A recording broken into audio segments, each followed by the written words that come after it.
Bienvenidos, buenas tardes, 38 minutos de la hora 16, estamos en FM Técnica nuevamente, en este ciclo de entrevistas vamos a saludar a quienes están presentes aquí en la mesa. Hoy se nos sumó muchísimos personajes nuevos tenemos en este ciclo de entrevistas. Vamos a darle la bienvenida, mi nombre es Pedro Lower, quien está aquí también acompañando, estamos un poquito también al frente de este ciclo de entrevistas, pero vamos a darle la bienvenida a la voz protagonista de esta tarde, Evangelina Pulideri, buenas tardes. Hola, buenas tardes Pedro, buenas tardes a estudiantes 1, 2 y 3 que nos presentan. Buenas tardes Graciela Bismares, que ya está conectada. Dentro de un ratito vamos a estar conversando con vos. Y buenas tardes a toda la audiencia. Bienvenidos y bienvenidas a Federación Ciudad Itinerante, Ecos de Memoria y Territorio. ¿Cómo están, chicos? Hola, buenas tardes, soy Marco. Buenas tardes, yo soy la Lanza Valentina. Muy buenas tardes, soy Benjamín Rocco. Pero qué seriedad, che. Recién retomando de la recién. Volvieron, recién es el primer programa que van a hacer ellos desde que volvimos de las vacaciones, digamos. Entonces es como que hay que empezar a darle rodaje nuevamente. Estamos un poco oxidados. ¿Me extrañaban la radio? Dice. Sí, más tarde, que sí, más tarde.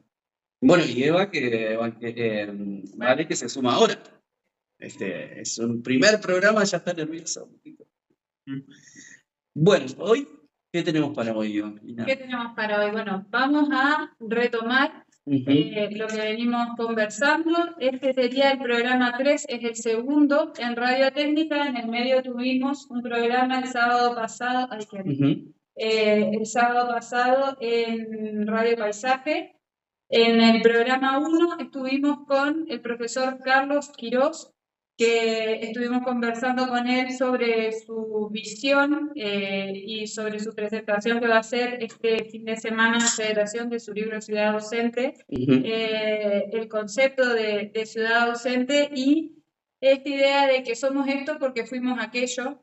Entonces, el sábado estuvimos con el arqueólogo, antropólogo Luis Capelletti, que es de la ciudad de Chascarí. Es un joven, como yo, de 40 y pico, de la región, que decidió darse una vuelta por las universidades y volver a trabajar en nuestra región y poder ayudar y colaborar en este relato de lo que un término que nos trajo es el embolleré, que es como este entrelazamiento de distintas situaciones, ¿no? Entonces, entre todos vamos a ir tratando de volver a tejer nuestras raíces, encontrando un poco más de nuestra identidad perdida y tratando de empezar a plantear nuestro presente y nuestro futuro de otra manera. Así que bueno, buenísimo este puente generacional también con ustedes, los nuevos jóvenes,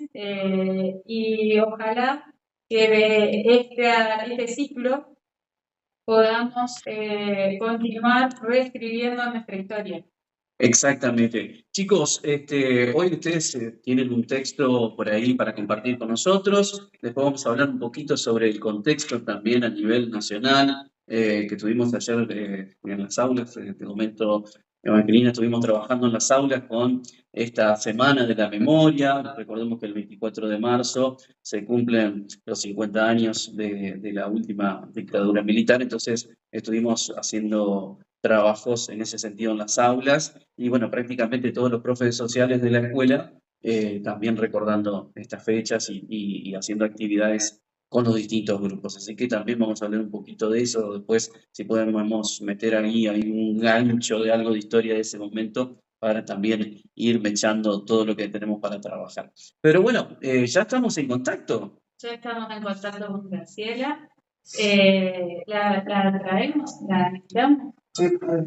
Hola Graciela, buenas tardes, ¿cómo estás? Buenas, aquí ya llegando a la noche, ya son 9 menos cuarto casi. 9 menos cuarto, ¿dónde estás Graciela? Contanos.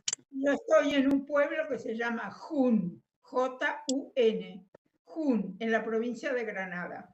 ¿En Granada? España. España. En Sí. España, desde España. Hasta... Hasta fin de mes estoy allí. Muy bien. Bueno, me alegro mucho que hayamos podido coincidir en un horario que vos y nosotros podamos estar conectados en vivo. Bueno, Vivo. te dejo con los grises para que vayamos charlando. Bien.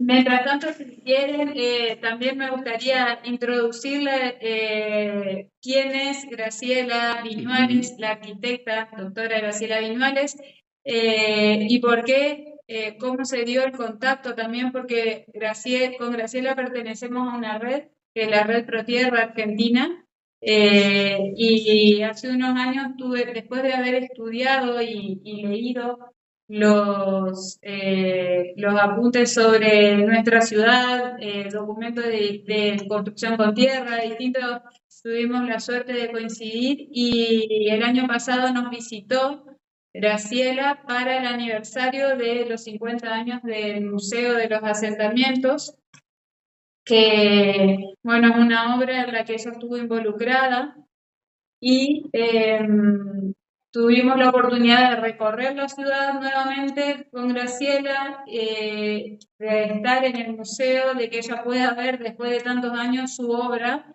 y ya nos dirá su opinión también con respecto a eso. Así que bueno. ¿Cuántos años habrán transcurrido desde que Graciela vio por última vez, ¿no? Y que se volvió a reencontrar con la ciudad? Bueno, la última vez que yo estuve allí fue en el año 83 y después, creo que después del 83 no volví nunca a Federación hasta el año pasado, hasta el 25. Así que bueno, mucho tiempo. Siempre sabía, porque siempre viajaba gente y yo le mandaba decir que viera esto, que era aquello, en fin, todas esas cosas, y porque uno también va recibiendo noticias de gente que conoce que estuvimos ahí, entonces si viaja nos cuenta, etc. Eso. En fin. Bueno, yo en todo caso lo que quería comentar era cómo entramos en ese tema. Cuando yo estaba todavía estudiando en la universidad, en los primeros años 60, ya me enteré de que se estaba haciendo esto, inclusive visité una pequeña oficina que había en el barrio de Caballito, en Buenos Aires, donde estaban preparando esto, no sabíamos muy bien, pero eso fue una cosa que era una posibilidad que a lo mejor saliera algún trabajo y a nosotros como estudiantes nos llamaran para hacer algo. El tiempo fue pasando con la intervención militar de Onganía, nos fuimos de Buenos Aires y entonces ya eso no se habló más. Ahí fue que nosotros terminamos en Resistencia, en el Chaco, pero siempre relacionados con gente de Buenos Aires.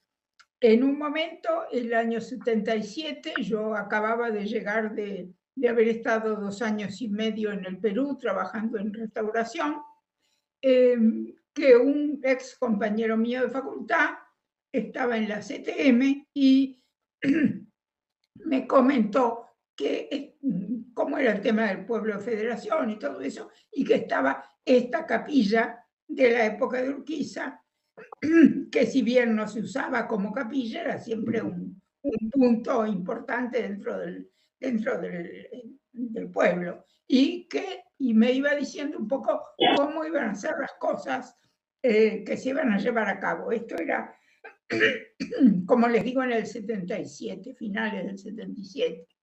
Y ahí fue que fuimos entrando en el tema y al final se hizo un convenio de la CTM con la Universidad del Nordeste, que era donde nosotros trabajábamos, y empezamos a trabajar allí en el año 78.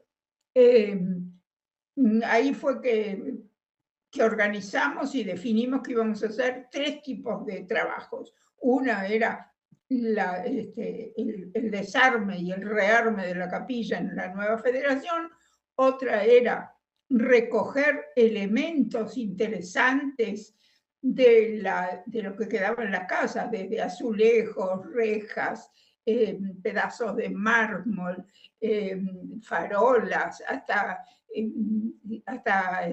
señalamos también, por ejemplo, que no sé qué se hizo con eso, un viejo surtidor de nafta, en fin, y que esas eran las cosas que no se iba a llevar, no se iban a llevar las dos empresas que hacían la demolición, porque los que hacían la demolición llevaban todo eso para revenderlo en otro lado. Entonces, nosotros hicimos una lista de ese tipo de cosas para que quedaran a disposición de Federación. Y eso fue a dar a un lugar, no sé hoy cómo estará, un galpón municipal en donde se llevaron todas esas cosas, cada una con su etiqueta y la lista y todo ese asunto. Y una tercera cosa fue hacer una película. Esa película ya fue digitalizada y esa la presenté en julio pasado cuando hice una charla en la biblioteca. Así que esa película está en disposición para que la puedan volver a ver todas las veces que quieran y copiarla, porque como ya está digitalizada es fácil. Pero a mí particularmente me tocó el tema de la obra, porque era yo la que era restauradora del conjunto del grupo que teníamos. Y entonces, bueno, se definió esto y para eso hubo que hacer una serie de pasos para llegar a ese asunto. Yo les diría que sí, que después me fueran preguntando un poco, porque si no, si yo Yo hablo quería por sola, ahí me preguntarte, voy por Graciela, los... porque uno, estando dentro de un ámbito de estudio, le gustaría recuperar todo lo que más pudiera. ¿Cuáles fueron las principales trabas que por allí encontraron con respecto a la situación que se encontraba el país? Digamos, si hubo alguna bajada de línea en particular, si tuviste trabas en decir esto no te puedes llevar, esto sí, o cómo fue, digamos, esa forma de decir qué es lo que va y qué no. Bueno, en realidad para nuestro trabajo nosotros no tuvimos problemas mayores. Quizá el problema mayor, y lo pude solucionar muy fácil, que fue cuando ya estaba empezando a desarmar la capilla y ya estaba, estaba empezando a funcionar la ciudad. Cuando voy a ver a qué lugar tenía que ir dirigiendo yo los ladrillos que iba sacando, me señalan un lote angostísimo, alargado, en una calle chica, y me dicen, ahí hay que poner la capilla. Bueno, ese fue el problema más grande que tuve. Entonces, eso me lo decía un muchacho de estos que estaban ahí de la CTM, que muchos no sabían quiénes éramos ni nada, pero nos ponían uno al lado para que tal vez nos vigilaran, no sé. Bueno, la cuestión es que me dice eso una mañana. Y entonces le digo, no, yo así no voy a llevar mi capilla, no la voy a hacer en ese lote, no puede ser, eso es imposible. ¿Con quién tengo que hablar? Y entonces el muchachito me dice, hay que hablar con el mayor Viñuales. No sabía cómo me llamaba yo ni nada. Entonces yo le digo, bueno, ¿a qué hora puedo verlo? Y más o menos a las 2 de la tarde después de almorzar. Bueno, fantástico, muy bien, yo fui y almorcé y en una de esas llego al lugar donde teníamos que llegar y estaba el muchachito con un señor grandote, muy importante, y entonces me acerco y me da la mano y me dice, Mayor Viñuales. Entonces yo le digo, arquitecta Viñuales. Entonces, ¿qué es lo que pasa? Bueno, ay, ¿vos de quién sos hijo? ¿Vos sos hijo de tal? ¿Vos sos de tal lugar? Claro, mi papá y él eran salteños. Entonces era todo muy fácil y yo le dije, mira, yo lo que necesito es un lote que tenga estas 3 características. Que mire al este, que esté en una esquina y con un espacio suficiente, y que esté frente a un lugar abierto, no a una casa, sino a un espacio, una plaza, un espacio abierto. Y entonces me dice, a ver, miremos. Entonces agarra un plano grande, lo pone arriba del capó de su auto y empezamos a mirar. Y ahí yo le digo, mira, a mí me gustaría este sitio. Ah, bueno, dale, si ahí no hay nada. Y así está, ese es el sitio. Esa es la cosa más embromada que me pasó, pero la solucioné fácilmente. Los problemas fueron para los habitantes de Federación, no para mí. Así que, bueno, también podemos hablar de eso. Pero yo no tuve realmente problemas graves para lo que tengo que hacer. Bien, está buenísima la anécdota y personalmente lo que me pasa es que pienso en Graciela en ese momento, ¿no? ¿Qué edad habrás tenido cuando pasaron? Sí. De edad 37, 38, no sé. Estamos hablando de una mujer que en el 1978, 78, no sé, 78 debe haber porque era antes de que se construya, antes que se derrumbe ese edificio, se plantó y tomó la decisión, ¿no? ¿Qué se les ocurre a ustedes? ¿Cómo se definirían? Le tengo una preguntita. ¿Cómo fue ese momento en el que se te ocurrió usar una pala mecánica para deslizar los números como una baraja para que no se rompieran? Bueno, resulta que para hacer ese trabajo se contrató, hubo ¿cómo se llama? Un llamado a licitación y apareció una empresa de la ciudad de Concordia y un arquitecto de la ciudad de Concordia que era el que manejaba esto. Esa gente tenía idea, y un poco también yo tenía un poco esa idea, que separar los ladrillos, porque los ladrillos estaban asentados en barro, que separar los ladrillos del barro en que estaban asentados iba a ser muy fácil. Y empezamos arriba, en las primeras hiladas, a sacar los ladrillos y a golpear el viejo barro que había ahí, pensando que se iba a deshacer y se iba a salir fácil. Y no, y con eso empezamos a romper muchos ladrillos. Eso fue, es decir, empezamos a perder ladrillos porque se nos rompían. Hasta que en una de esas al arquitecto Marcó, que era el que estaba a cargo de esa empresa, se le ocurrió probar en un lugar con una pala mecánica puesta desde abajo para tirar hacia abajo a ver qué pasaba. Y cuando prueba eso, ve que todos esos ladrillos caen así como fichas como fichas así, chac, chac, chac, en diagonal, y ahí sí, por esa cuestión del trabajo digamos, de deslizamiento, se sale el barro.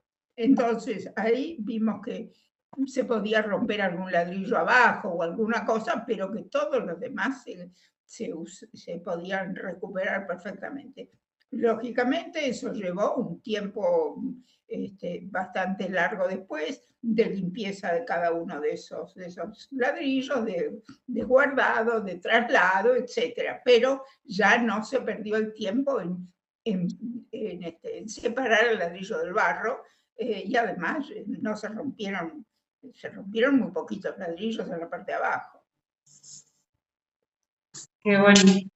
Qué bueno que se pudo resolver de alguna manera, porque la verdad es que, por lo que tengo entendido, también parecía un disparate en su momento con las intenciones que había.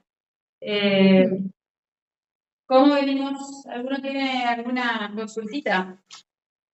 No, lo importante de eso, de lo que se pensaba, es que los proyectistas tenían una idea de que todo iba a ser nuevo, todo. La modernidad, el progreso, no sé. Yo creo que en Federación no hay, no sé si somos conscientes de que lo hablamos el año pasado cuando estábamos en el museo con Graciela, de que todos los días nosotros cuando pasamos por la vereda del museo, estamos pasando por la vieja ciudad, es el único lugar en el que podemos vivir esa situación de poder tener un pedacito de la vieja y gracias a estos cuidados y a estos que para algunos habrán sido escuchados como caprichos de una arquitecta de Buenos Aires o de Chaco que viene a decirme a mí lo que tengo que hacer, lo importante que es tener la actitud para defender el patrimonio, que es lo que viene haciendo Graciela hace tantísimos años. Y bueno, pero se logró y salió bien. Después hubo otros cuentos más anecdóticos, muy divertidos, ya al final, cuando la capilla ya estaba lista, cuando ya estaba armado el museo de aquel entonces, y se tenía que hacer la inauguración.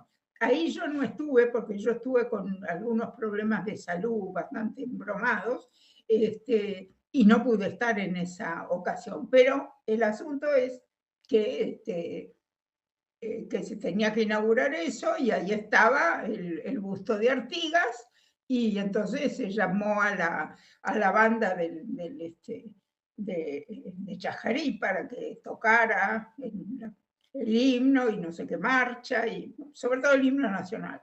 Entonces la banda de Chajarí dijo que no iba a tocar el himno nacional delante de un patriota extranjero. Entonces para ellos Artigas era un extranjero y no se podía tocar ahí delante del himno nacional. Por supuesto, unas llamaditas de teléfono y unas cosas tocaron lo que se les dijo. Porque son cosas que pasan. Te quería preguntar, Graciela, ¿cómo hicieron para que esos ladrillos viejos aguantaran en este suelo nuevo de la nueva ciudad? ¿Cómo? ¿Cómo hicieron para que los ladrillos viejos de la capilla aguantaran en este suelo nuevo de la ciudad?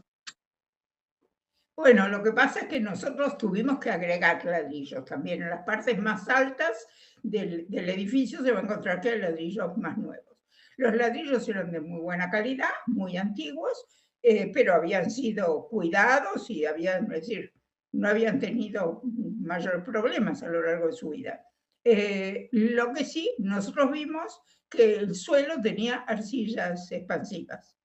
Entonces, no podíamos hacer los cimientos como hubiéramos hecho en otro lado, directamente hacer una zapata tantos centímetros abajo del ras del suelo, y eso no, hubo que hacer todo un manejo de lugares en donde, es decir, hay unas especies de canaletas hechas con vacío en el medio, que son las que aguantan esos flujos que tiene la arcilla expansiva, que según la humedad o la sequía se ensanchan o se achican.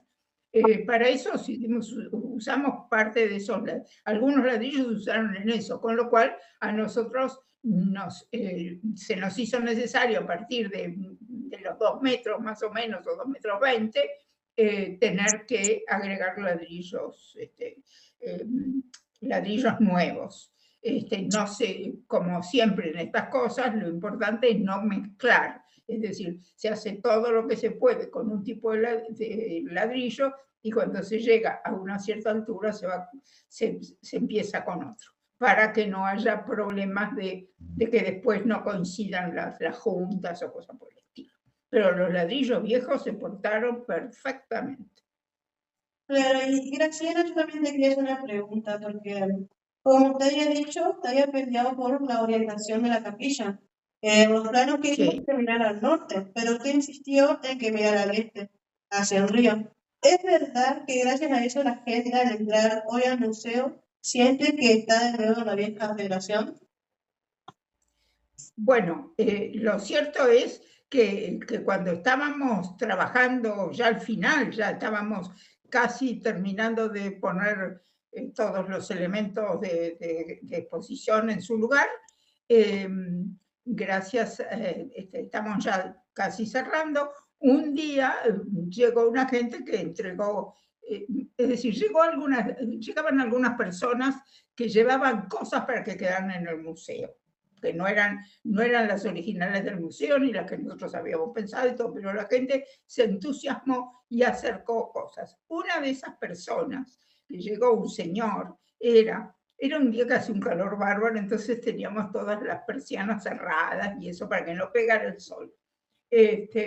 Y entonces estamos adentro y no sé, desde allá adentro uno no veía afuera. Entonces íbamos caminando ahí de lo que debería haber sido en su momento la sacristía, íbamos caminando en sentido hacia la calle. Y íbamos así, a la derecha, claro, había unas ventanas que estaban cerradas, una puerta que estaba cerrada.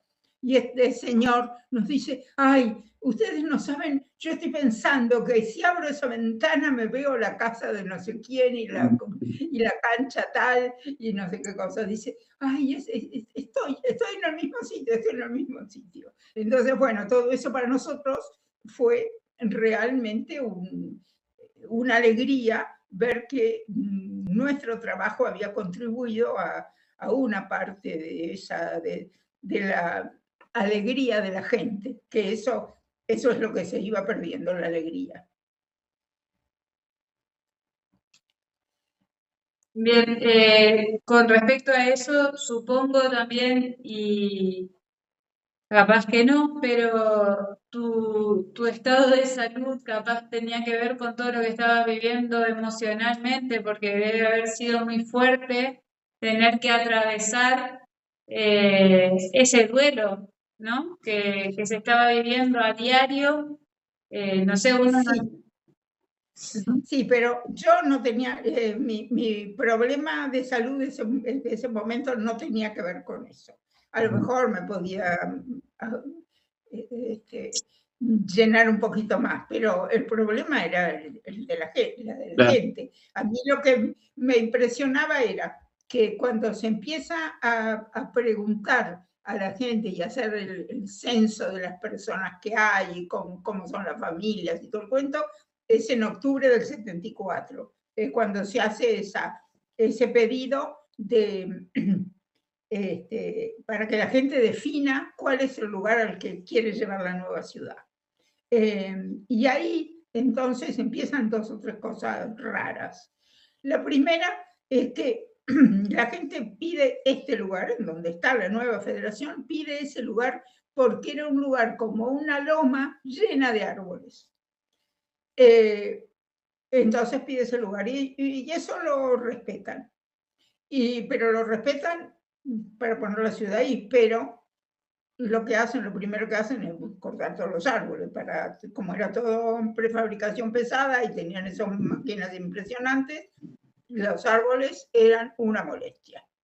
Entonces, a nosotros también si a mí, que era de afuera, me llamaba la atención estar ya al final, cuando ya estamos con la capilla armada y todo, yo estaba viviendo como a 2 cuadras, estar entrando y saliendo ahí de una ciudad que no tenía árboles me costaba mucho. Entonces, me imagino la gente que venía de la Federación, donde siempre había habido una gran cantidad de árboles y en las casas, en las calles, en todos lados, supongo que eso debe haber sido terrible.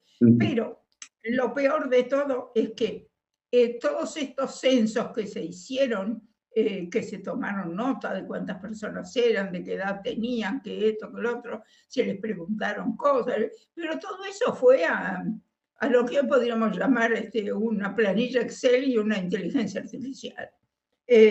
Porque después no se respetó lo que la gente decía o tenía. La gente quedó viviendo uno en una punta, otro en otra, las vecindades se desarmaron, las casas fueron entregadas según la cantidad de gente que había, pero no teniendo en cuenta cómo vivía la gente. Sabemos que las casas que le llamaban dúplex, las casas que tenían 2 pisos, fueron entregadas a gente que que eran pocos de familia, pero una de las cosas que nadie se puso a pensar es cómo vivía la gente en la Federación Vieja. Claro. No solo el hecho famoso de desarmar el patio y dejar un fondo, que habrá algunas personas que lo llevaron a formar un jardín, pero en general era un lugar así como de lo que quedaba allá, que no se usaba. Y después el otro tema que a mí me tocó, me acuerdo de una señora que yo hablaba con ella, me contaba que para ella lo más horrible era tener el baño dentro de la casa, cuando seguramente los proyectistas dijeron esto es lo bueno, esto es lo de esta época y todo ese cuento, acá hay agua caliente y hay no sé qué. Pero resulta que esa señora estaba acostumbrada a ir a un excusado allá al fondo de su casa. Entonces, ella me dijo, imagínese, yo estoy acá sentada comiendo y ahí atrás de esa puertita hay alguien en un baño. Eso no puede ser. Eso como tantas otras cosas que los proyectistas nunca pensaron ni se les ocurrió tener en cuenta. Graciela, en esta charla con los vecinos, en ese momento, ¿sentiste alguna vez en tu percepción, ¿no? que se sentían de alguna manera o te rechazaron o te hacían sentir culpable o algo por el estilo, o con el mismo personal que trabajaba, el vecino, ¿no? ¿Sentía algo de esto? No, yo me llevaba muy bien con medio mundo, con toda la gente que estaba allí, no tenía ningún problema. No, todo, y además, las veces que cuando estaba todavía la vieja federación, nosotros no dormíamos ahí, sino que dormíamos en un hotel Ayuí que nos habían puesto, un hotel que las primeras veces que llegamos era como de 5.000 estrellas, pero que las estrellas se le fueron cayendo al firmamento lentamente, y bueno, y ahí nos íbamos quedando. Pero nosotros pasamos el día en Federación, es decir, nosotros a la mañana nos levantábamos, tomamos el desayuno, nos íbamos a Federación. Y ahí estábamos todo el día y comíamos ahí en algún lado, o nos llevábamos algo para comer, y charlábamos con la gente, entrábamos a las casas. Como nosotros teníamos que hacer ese recuento de las cosas que nos parecían interesantes para que quedaran ahí, que no se los llevaran los de las demoliciones, nosotros casi que nos metimos en todas las casas y siempre nos sentimos muy bien. Nosotros no tuvimos ningún supimos que algunas personas tenían sus cosas como que les molestaríamos. Me acuerdo de una familia que llegamos un día que hicimos, ya habíamos hecho el recuento de las cosas que se iban a llevar y todo, quisimos sacar una foto del patio, porque un patio muy lindo y eso. Y nos sacaron corriendo. Y nos sacaron corriendo porque dijeron, hoy es Viernes Santo, y el Viernes Santo no se pueden sacar fotos. Era un montón de personas mayores, entonces nosotros dijimos, bueno, alguien sacó una foto que tengo por ahí y que está, una foto que está ahí en el museo, la pusimos, de ese patio, ya van a ver. Y esa cuestión de poner al pobre Viernes Santo como corte, bueno, esas cosas que pasan. Pero no, con la gente nosotros no teníamos problema, al revés, nosotros a veces, según con quién estábamos charlando, tenemos que hacer de psiquiatras, psicólogos por lo menos, acompañantes de esa gente que le costaba tanto el cambio que sabían que se estaba produciendo. Graciela, te hago una pregunta porque siempre trato de... Ahí está, volvimos luego de una interferencia técnica ahí, pero ya tenemos el contacto nuevamente con Graciela, que está muy lejos, a un par de kilómetros nada más de acá. Así que Bueno, se intensifican las comunicaciones y la tecnología nos acerca y nos abrazamos a la distancia, Graciela. Bienvenida nuevamente. Bueno, muchas gracias. Acá estoy atendiendo, aunque no sé por qué la cámara no me funciona. Bueno, pero te escuchamos bien. Bueno, Ulises, ¿alguno quiere conversar un ratito? Te quería preguntar, Graciela, según vos, decís que lo que pasó en la capilla no fue una réplica ni una reconstrucción, sino un traslado extremo. Te quería preguntar si crees que ese edificio ayudó a que nuestros abuelos no perdieran su identidad en medio de lo que fue el trauma de la mudanza en la ciudad. No te entiendo bien la pregunta, no oigo bien. Lo más fuerte, vos. Fuerte. Que según vos, lo que pasó con la capilla no fue una réplica ni una reconstrucción de lo que era, sino un traslado extremo. La pregunta es si vos crees que ese edificio ayudó a que nuestros abuelos no perdieran su identidad en medio de lo que fue el trauma de la infancia. Bueno, eso queda bien claro, porque con eso que yo comentaba, de ese señor que vino y dijo eso, que él sentía que si abría la ventana iba a ver tal y tal cosa, etcétera. Eso es un tema, pero también nos pasó con doña Micaela, que fue la persona que tratamos mucho nosotros, y que ella decía, ay, ustedes saben lo que más me gusta, es que cuando estoy aquí a la mañana, yo oigo la campana de la iglesia y tal cosa, porque la campana de la capilla se seguía usando. Entonces, y nosotros nos quedamos de lo más asombrados porque la campana todavía no la habíamos colgado, pero ella, en su imaginación, seguía con la campana.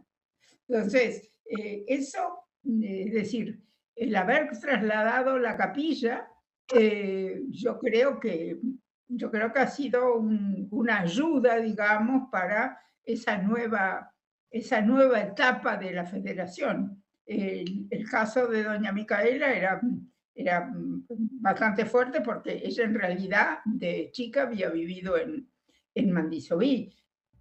Entonces había estado en los 3 lugares. Entonces, bueno, eso también era para nosotros una alegría ver que nuestro trabajo había servido para esa continuidad del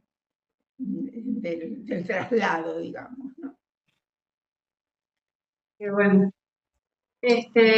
Bueno, ¿y querés hacer una pregunta? Graciela, hoy el Museo es un patrimonio provincial, pero usted ha advertido de la falta de mantenimiento. ¿Pero qué mensaje nos dejaría a nosotros, los jóvenes, para que sigamos cuidando de estas piedras que en realidad son nuestro tesoro entrerriano? Bueno, el tema, a mí me impresionó bastante el tema de la falta de mantenimiento. Cualquier cosa que uno hace, hay que tener en cuenta que hay que mantenerla. Yo siempre digo que cuando se hace una licitación, un llamado de una obra, tendría que abarcar el precio de lo que va a costar, tendría que abarcar un presupuesto, digamos, para 5 años de mantenimiento. ¿Por qué? Porque al día siguiente que uno inauguró, se da cuenta que hay un tornillo flojo y se da cuenta que en una de esas llueve un mes más que lo que llueve normalmente.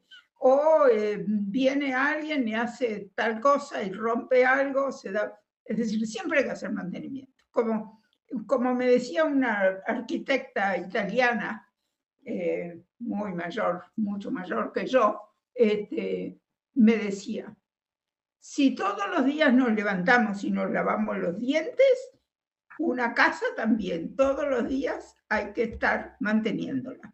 Entonces, a mí me llamó la atención el hecho de que hubiera manchas de humedad, y lo peor, lo que me pareció peor cuando estuve en julio, es que la habían supuestamente arreglado a la capilla y la habían pintado de blanco encima de los hongos. Entonces los hongos quedaron en un sándwich ahí adentro entre la pintura de años pasados y la pintura que le pusieron hace poco, en vez de hacer un buen mantenimiento. Y lo que está en peor estado es lo que da para la calle del costado. Ahí hay mucha falta de mantenimiento porque hay falta de uso. Entonces, como no hay gente que camine por ahí, nadie se da cuenta de que ahí se están rompiendo cosas, se están estropeando cosas, sobre todo lo que es de madera, que no está vuelto a pintar, no está vuelto a arreglar, ya no abren la puerta o lo que sea porque ven que está medio rota, entonces peor todavía.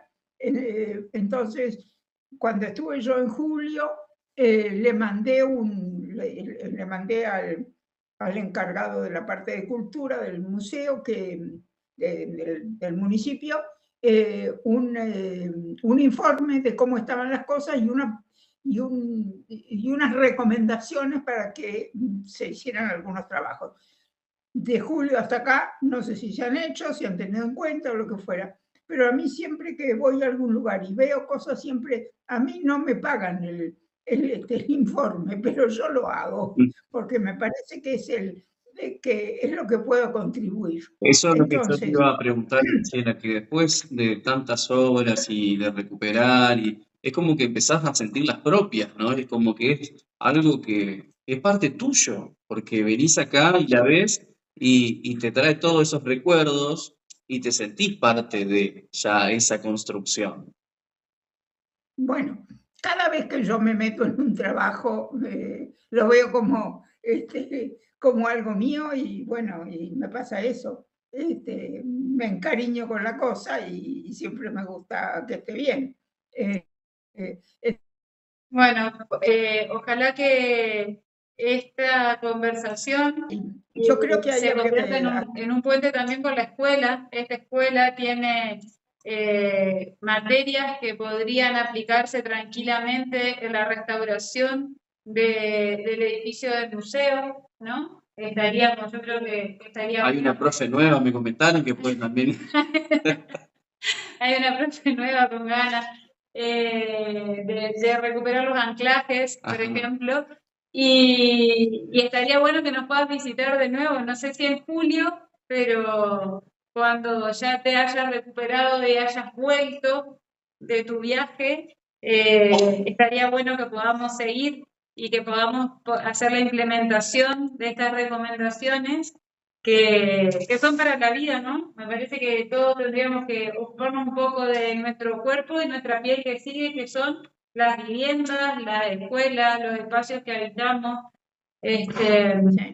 Bueno, Graciela. Sí, yo creo que una o dos cositas les diría. Sí. Una, tomen creo que te lo mandé a vos, Evangelina, una copia de ese informe. Ahí ya ni me acuerdo exactamente lo que puse, pero hablé sobre todo de esa cuestión de intervenciones.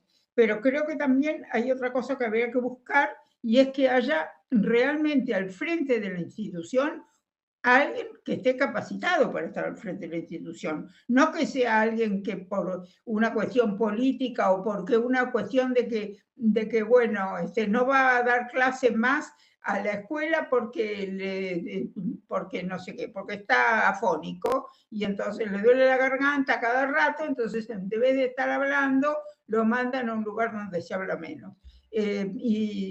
Pero no es nadie que sabe. Entonces, ese tipo de cosas hay que buscar a alguien que entienda del tema y que esté al frente de eso y que se haga cargo, que sea responsable.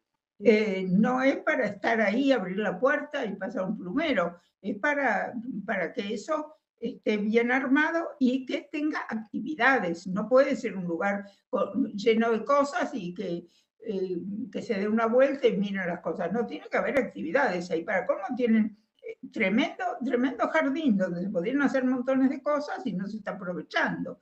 Entonces, eso tendría que ser no solo el tema físico, sino el tema funcional de la cosa.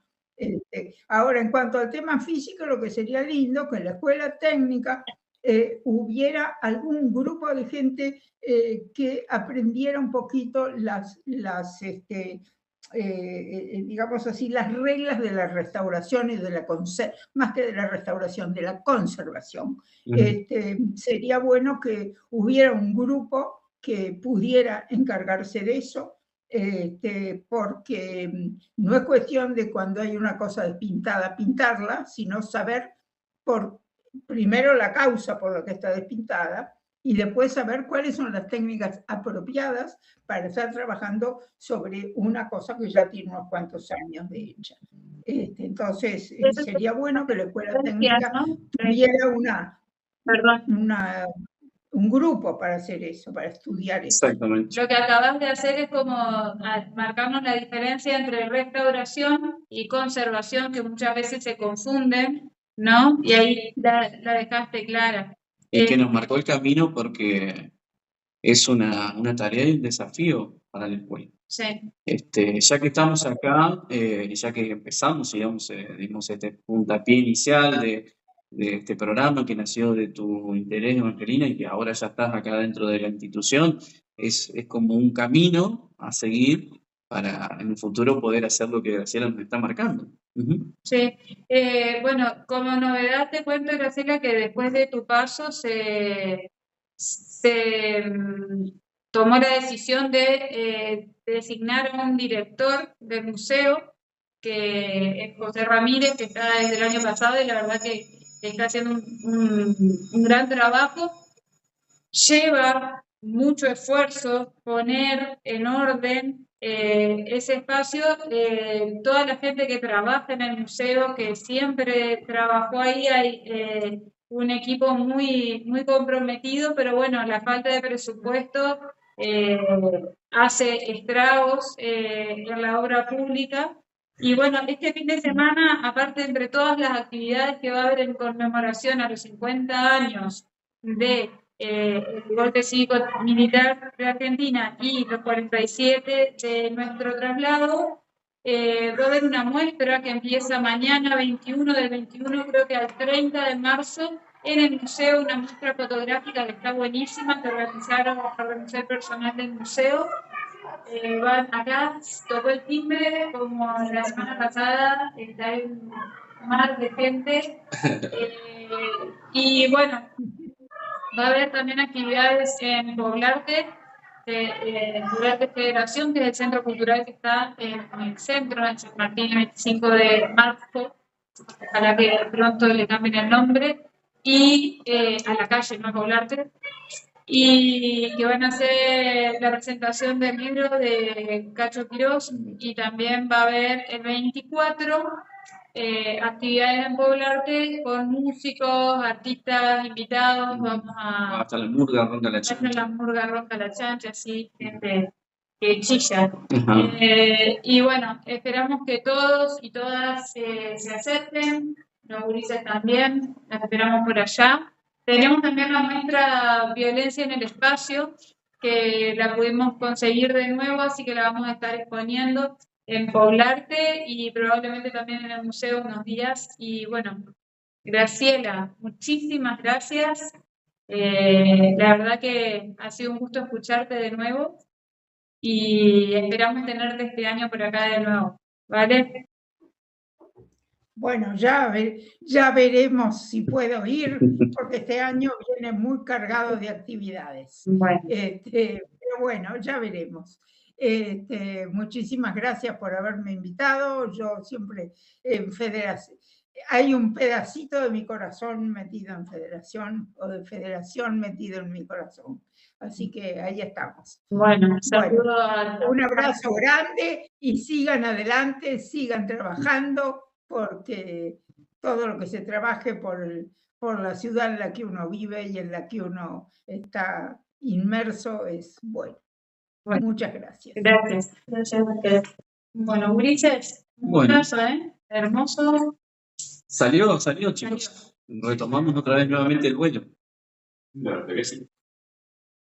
Nos vemos entonces la semana que viene. La semana que viene con nuevamente este ciclo de entrevistas. Por supuesto, recomendarle a las personas que están escuchando que todo esto va a quedar grabado, se va a subir a las redes de FM Técnica para cualquiera que quiera recurrir nuevamente a estas notas y estas entrevistas pueda hacerlo, pueda ir a nuestro canal de YouTube FM Técnica, ¿sí? A nuestras redes sociales como FM Técnica en Facebook, en TikTok, en Instagram. Todo este material luego, por supuesto, va a ser utilizado como material didáctico para las distintas materias de ciencias sociales, porque es muy interesante trabajar estos temas y que recuperemos nuestra historia de a poquito. Bueno, mañana nos encontramos también en Radio Paisaje, que va a haber otro bloque, y vamos a ir avanzando y presentando a través de las redes los distintos invitados, porque tenemos una lista enorme. Por suerte, me parece que no nos va a dar marzo para terminar con todos los relatos. Invitamos también a la población y a la gente que nos está escuchando gente también de ciudades vecinas, ahí se comunicaban, que nos dejen sus mensajes, que nos cuenten sus historias, que escriban en el